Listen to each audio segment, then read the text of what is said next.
World Habitat Day celebrated under the auspices of the President in Polonnaruwa. Party leaders call for immediate investigations into profits of perpetual treasuries owned by former central bank governor Arjuna Mahendra's son-in-law. ජනාධිපතිතුමාගෙන් අපි ඉල්ලන්නේ මේකට ජනාධිපති commission සභාව පත් කරලා මේ තත්ත්වය ගැන සොයන්නේ නැත්නම් ඉදිරි කාලයේදී මහා අනතුරුදායක තත්ත්වයක් වෙනවා. දවසක ලාභයෙන් 1 කෝටි 80 ලක්ෂ. ඒකෝ එනම් මේ බැදුම් කර ගනුදෙනු හරහා තමයි මේ ලාභය උපයාගෙන තිබෙන්නේ. Petition calling for a declaration that the current government cannot be classified as a national government rejected by the Supreme Court. Court grants permission for Gotabaya Rajapaksa to travel overseas. Estate workers continue their protest, calling for their daily wage to be increased to 1,000 rupees. Good evening and welcome to Primetime News. I'm Sandru Ferdinando. And I'm Jithendri Gunasena. Let's now take a look at tonight's stories in detail.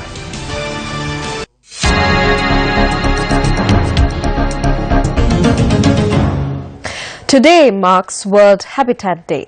The national event Mark the Day was held in Polonnaruwa under the auspices of President Maithripala Sirisena.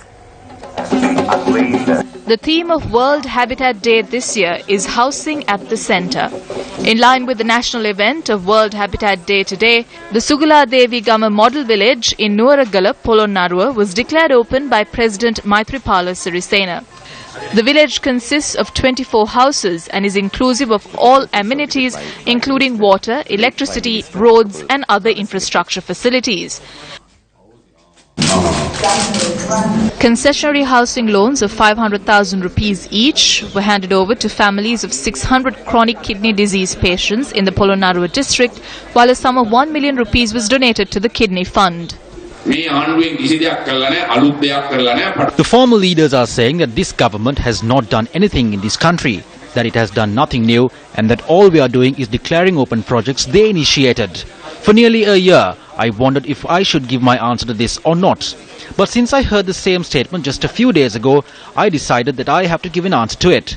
It is the responsibility of a government to allocate funds for the projects which were initiated by the previous government and had been halted midway. And when these projects are completed, they are declared open.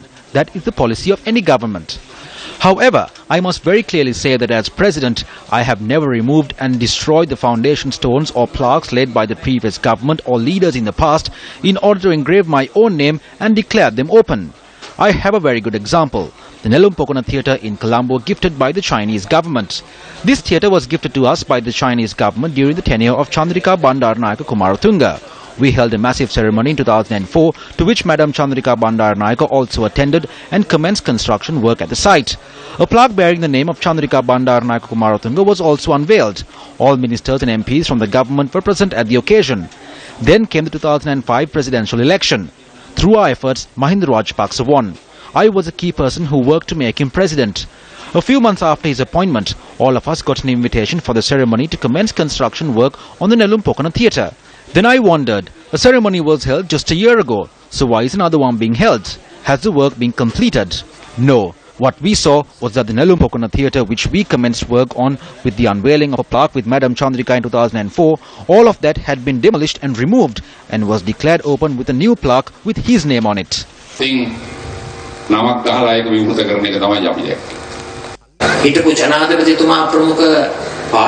The former leaders led by the former president are saying today that Chief Minister Vigneswaran remained silent during their tenure. But soon after the Good Governance government came to power, he is initiating various revolutionary measures. Once again, they are just spewing nonsense and lies. The first Monday of October every year was designated by the United Nations as World Habitat Day in 1985 based on a resolution put forward by the late Ranasinghe Premadasa during his tenure as Prime Minister at the United Nations Conference on Human Settlements, which was hosted in Kingston, Jamaica. Political leaders have called for investigations into the massive 5.2 billion rupee post-tax profit recorded by Perpetual Treasuries for the year ending March 2016. According to the Business Times, the 5.2 billion rupee profit recorded by primary dealer Perpetual Treasuries that received its license in 2013 is considerably higher than the post-tax profit of 57 million rupees reported by Capital Alliance, one of Perpetual Treasuries' competitors. The closest competitor recorded a profit of only 5.8 million. When comparing the values, how did this company record such a high profit? Our suspicions have been proven. The Business Times also reported that the profit recorded by Perpetual Treasuries in the year ending March 2016 was higher than the year-end profit after tax of 5 major commercial banks in the country. The reports on one of the main companies accused in the bond controversy has been released. The profit that they have recorded over a one-year period is 5.1 billion, surpassing most of our leading banks. This company was established in 2013 with a capital of 500 million, collected from different places. However, within a year, their rate of profit has gone up by 400%. rate of profit. Perpetual කියන Aloysius Mahendranගේ සමාගම. Perpetual belongs to Aloysius Mahendran. Their profit was nearly 5.2 billion. If you break it down, that's a profit of 18 million for a single day. How did they manage such a profit? This is because Arjun Mahendran was the central bank governor. They made this profit through the bond issue. The transaction was between the uncle and the son-in-law. This is the result of this transaction. Political leaders have called for investigations into the profits recorded by Perpetual Treasuries, which is owned by the former central bank governor Arjun Mahendran's son-in-law. In light of this new evidence, we call on the President to conduct investigations through a presidential commission, else this could lead to a dangerous situation in the future. Clear evidence is being revealed that a large-scale fraud has taken place.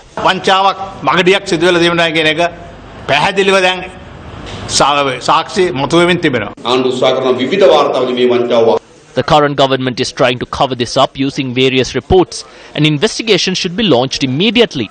The central bank should investigate how Perpetual Treasuries recorded such a profit through their bond issuance. Governor of the central bank, over to you for denial or action. Now moving on to more local news. The Sunday Times reports that HSBC Sri Lanka allegedly violated exchange control regulations by opening up offshore current accounts through its branch in the Maldives for domestic corporate sector clients who use the government's external commercial borrowing scheme, also known as ECBS. According to the Sunday Times report, the external commercial borrowing scheme is available from January 2013 to December last year, and it allowed local companies to borrow outside Sri Lanka up to $30 million or its equivalent value in any other foreign currency via various Sri Lanka-based banks. The article further notes that HSBC Sri Lanka allegedly facilitated borrowings through the ECBS, but instead of setting up offshore loan accounts for clients, had opened current accounts on their behalf. About a few years ago, the Central Bank of Sri Lanka permitted Sri Lanka's corporate sector to borrow in foreign exchange from foreign banks. The objective was to improve the country's foreign exchange situation.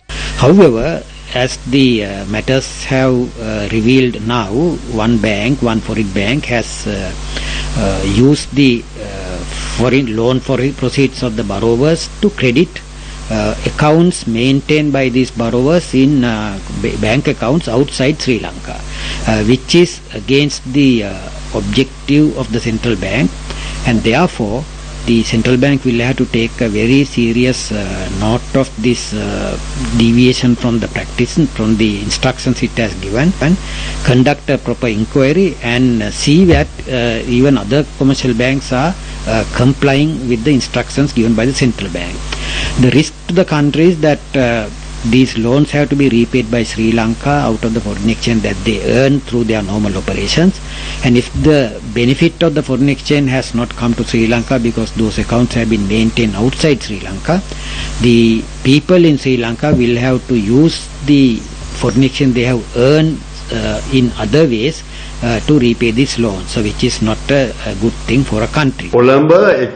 There is a system to get those funds to a personal account at HSBC Colombo. If this money is invested abroad and a profit is earned from it, when that money is brought to Sri Lanka via the branch in Maldives, the payment has to be made to the government. But in this case, the funds are brought straight into the individual's account in Sri Lanka. This collapses all of the controls. These individuals earn a profit through this.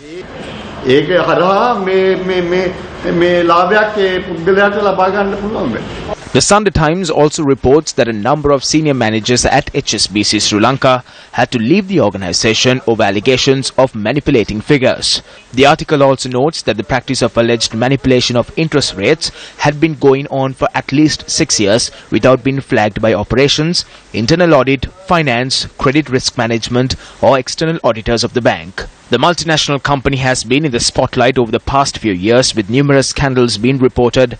Most recently, US authorities took steps to investigate allegations of currency manipulation as well as hiring practices. The foreign exchange law has been violated. It is an illegal act. This law has been violated, which means that certain persons have acted through HSBC to use foreign exchange outside of these controls. HSBC can at any time open a bank over there. It can be considered a branch and funds can be transferred between the two. This is a violation of the exchange controls in that country and the exchange controls in our country.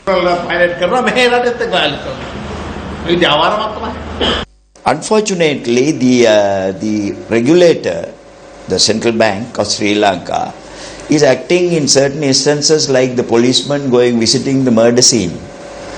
I mean, that is not what is expected of the Central Bank of Sri Lanka as the regulator. There must be some action taken by them to prevent unethical operations, irregular operations, and to regulate the functions of the commercial banks. We have seen many such instances in the past. For example, another leading multinational corporation bank in Sri Lanka, they were involved in massive fraudulent activities. One was the hedging deal, the infamous hedging deal. It was a multinational corporation bank that initiated the hedging fraud in this country, that introduced the hedging transaction into the country. So they were directly held responsible, although so far no action has been taken on the matter. Meanwhile, Prime Minister Ranil Wickremesinghe concluded his 4-day official tour of New Zealand today. Now on his final day, the Prime Minister and his delegation met and held discussions with the South Pacific nation's Finance Minister. Prime Minister Ranil Wickremesinghe met with New Zealand's Minister of Finance, Bill English, this morning. Bilateral discussions were held on how Sri Lanka could gain assistance from New Zealand in trade affairs. Thereafter, the Prime Minister met with New Zealand's Governor-General, Dame Patsy Reddy.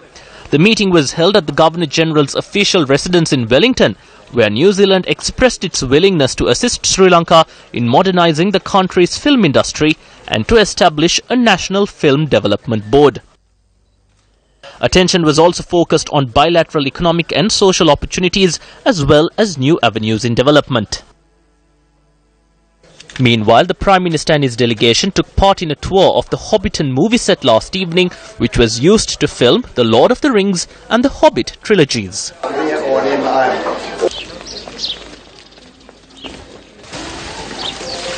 The Premier and his delegation then took part in an inspection tour of Fonterra's factory in Hamilton, which is New Zealand's leading milk manufacturing company.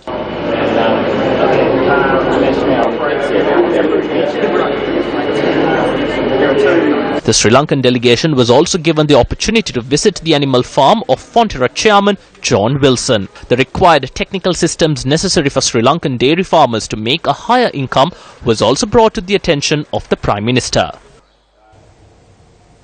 Now, before drawing his official visit to close, Prime Minister Ranil Wickremesinghe attended an event held at the New Zealand Parliamentary Complex today. Prime Minister Wickremesinghe delivered a special lecture at the Parliamentary Complex in Wellington. Former Governor-General of New Zealand Sir Anand Satyanand, members representing the New Zealand Parliament and intellectuals were present for the event. Sri Lanka's request at the inception of SAARC in 1985 to include cross-border terrorism was rejected. At the time, this was considered to be a bilateral issue. Today, cross-border terrorism has gate-crashed the SAARC summit. The recent terrorist attack on the Indian military base in Uri resulted in 4 member states stating their inability to attend the Islamabad summit meeting in November this year. Sri Lanka, which is opposed to terrorism in all its form of manifestation, condemned this incident and expressed regret that the prevailing environment does not permit the meeting. Yet, if SAARC is to play a useful role, the annual summit meetings at heads of government level must continue. Therefore, this postponement must be utilized by the member countries to reflect on the question of cross-border terrorism. The future of the SAARC depends on an outcome acceptable to all members. If not, SAARC's days are numbered. The Bamboo Bank Saving System, introduced by Minister of Social Empowerment and Welfare, S.B. Disanayakarada, in order to promote the habit of saving among children in the country, was a topic of discussion on the political platform today. I saw that he had made a statement. He had said that he is going to launch a bamboo banking system where change money can be put into a till shaped like a piece of bamboo. That money is thereafter deposited in the bank. Apparently such a system is followed in Thailand, and there was a need to introduce a similar system here as well. There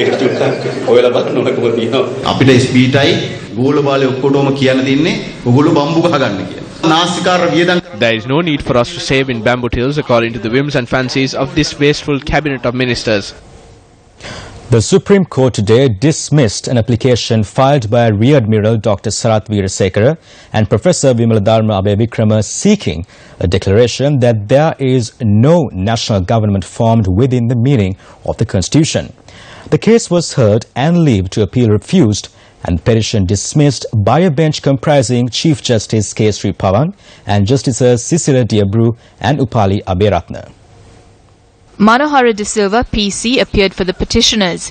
K. Kanagiswaran, PC, with Suren Fernando and Niranjan Arul Pragasam, appeared for the Prime Minister, instructed by G.G. Arul Pragasam. Romesh De Silva, PC, with Sugat Caldera, instructed by G.G. Arul Pragasam, appeared for the Cabinet of Ministers. The petition named the Prime Minister and Cabinet, seeking a declaration that the Cabinet of Ministers has no power to function as a cabinet and to declare that their appointment is unlawful and has no force in law. Counsel for the Prime Minister and Cabinet of Ministers further submitted to court that this court has no jurisdiction to determine this issue, as the Speaker has already given a ruling regarding the matter, and that the Parliament has debated and made a determination that a national government has been formed. Court held that it is prevented from inquiring into or interfering with matters already so decided and determined by Parliament, and refused leave to proceed and dismiss the petition. Let's now take a look at some of the headline-making news stories from the courts today.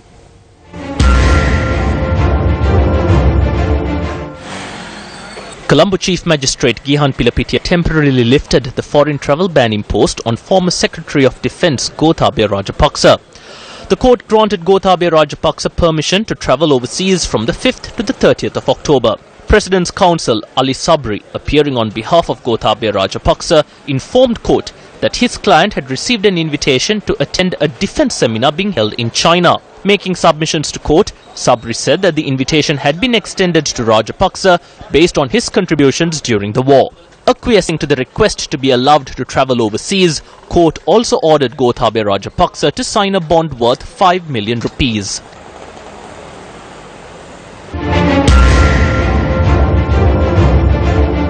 The case filed by Tilanga Sumathipala against Arjuna Ranatunga, claiming that the latter defamed him on the 3rd of March 2005, was taken up for consideration once again at the Nugegoda District Court.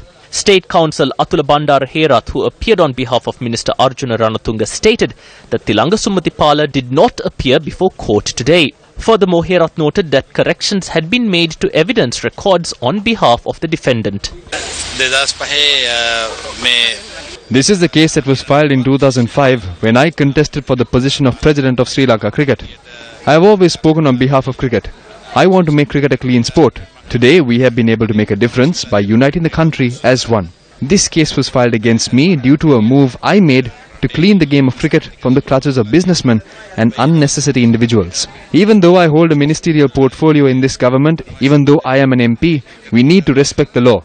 Therefore, regardless of whatever duties or responsibilities I may have, I took time to appear in court today.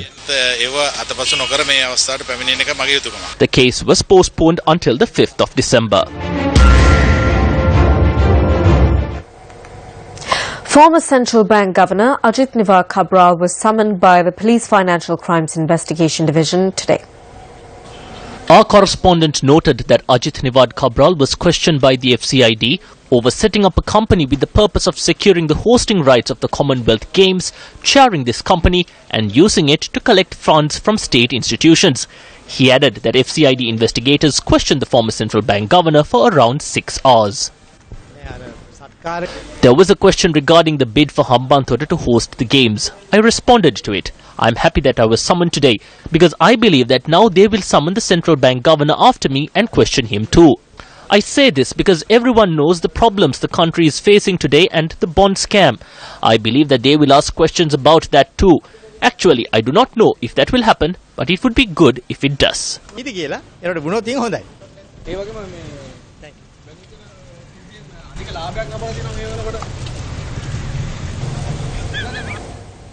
The Criminal Investigations Department is conducting a search at the Saitam campus in Malabe for the missing remains of late rugby player Basim Tajuddin. The search is being carried out based on a warrant issued by the Colombo Magistrates Court today. It was revealed in court recently that Professor Anand Samarsekara, who conducted the first post-mortem examination on the remains of Basim Tajuddin, had handed over some of the remains to the Saitam campus. Now in headline-making news, thousands of estate workers continued with demonstrations for the 7th day today, demanding that their daily wages be increased to 1,000 rupees. Estate workers from the Haputale area staged a demonstration today blocking the Colombo-Badula main road. The demonstration saw the participation of more than 3,500 labourers sporting black bands and caused severe congestion on the main road.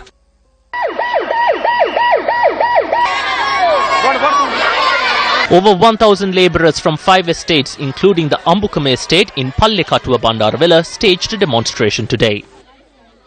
A similar demonstration was also witnessed in Thangala in Lindula Nuvarelia, where protesters sported black bands and also raised black flags at their homes.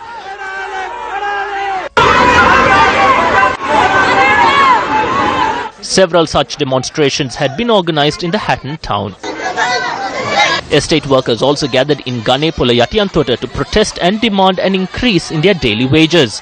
Labourers from Nanuoya staged a demonstration blocking the Nuvarelia Avissavella road. A group of labourers from Kandapola also staged a demonstration blocking the Nuvarelia Udupusillava road. Labourers held an hour-long protest blocking the Hatton Colombo main road too. Workers from Bhagavantalava staged a demonstration this morning blocking the Hatton Bhagavantalava road. Workers from 3 divisions of the IR estate held a protest blocking the Padukka Thummodara road. The protesters warned that if they do not receive a solution by the 10th of this month, they will resort to an indefinite strike action. Labourers from the Bibilavatta estate held a demonstration today blocking the Bibila road. We need our wages. If we do not get the wages, we will continue the strike. We request 1,000 rupees every month. We wake up at 3 in the morning. We can't live with 450 rupees per day. Several such demonstrations were also witnessed at various locations in the Martale town.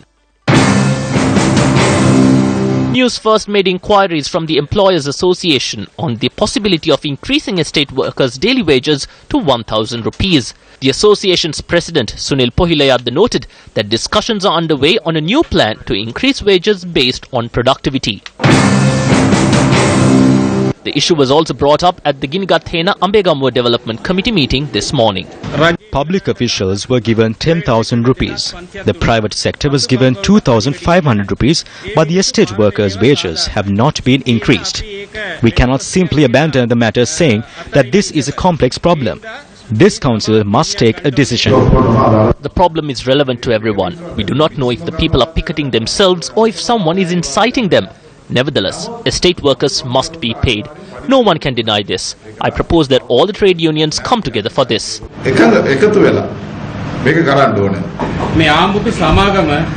The employer's company does not want to do this swiftly. This is the problem. This is an important proposal. The problem must be resolved quickly.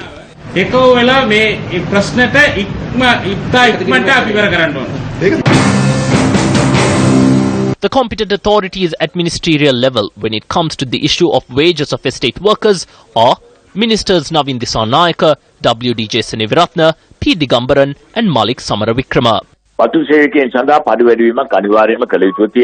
Estate workers are certainly due for a wage hike. Navin Dissanayake as the plantations minister, Minister Malik Samaravikrama and myself as the labour minister. All three of us participated in several rounds of talks with plantation company representatives and trade union representatives. But we have been unable to reach an agreement. At present, the plantation companies have agreed to pay 700 rupees, an increase of 80 rupees. But the trade unions are hoping for 730 rupees or an increase of 110 rupees. Swiss Federal Councillor of Justice Simonetta Sommaruga met with the Chief Minister of the Northern Province C.V. Vigneswaran today.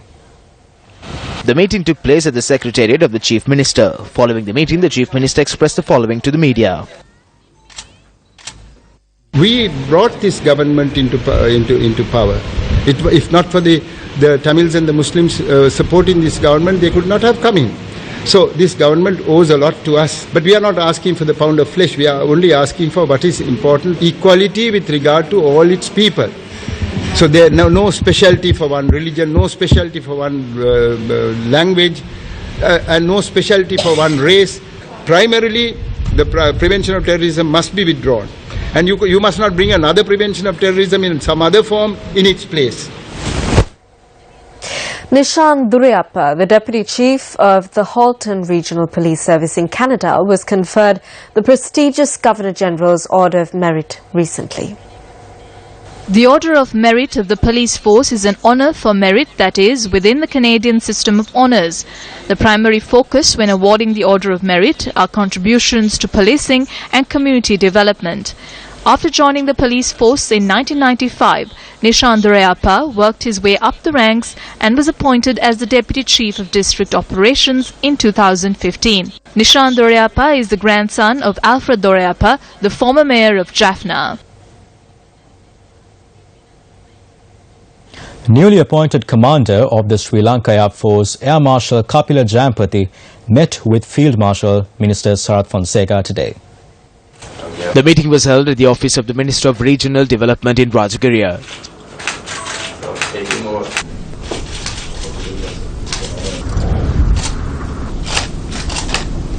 Subsequent to the meeting, Field Marshal Sarath Fonseca spoke to the media. As tradition, after assuming duties as the new Air Force commander, he came and met me on a professional level. I have known him for a long period of time, since he was a young cadet. He's an officer who fought shoulder to shoulder with the Air Force and showed exceptional skill in the battleground. I believe the responsibility that he has been given through this position is something that he should definitely get. So I see this appointment made by His Excellency the President as a timely decision. We wish the new Air Force commander for his appointment. And with that, we wrap up primetime news. For the Newsfirst team, I'm Sandaru Ferdinando. And I'm Jitendra Gunasena. Good night and take care.